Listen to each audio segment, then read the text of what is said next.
Well, we had an opportunity to partner with the local utility and the Stoughton City Department of Public Works to install this Osprey nesting platform. One of my coworkers at ATC had seen a story in the local paper about a nesting platform on a light pole at the baseball diamond at the high school.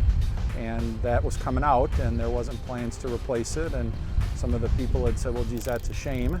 And we agreed and reached out to our partners of Stoughton Utilities, who in turn worked with Hooper, their construction contractor, to set the pole. Our maintenance group had an extra pole available. MJ Electric, our construction partner, delivered the pole here, and things came together nicely to set the pole today.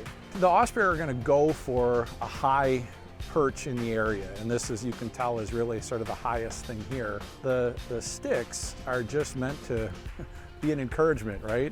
We've got it started, now you come finish the work. If an Osprey pair nests on here, of course, they'll build up a really significant size nest, but this is really just meant to kind of give them a base, to encourage them to think, yeah, this is a nice place to settle down.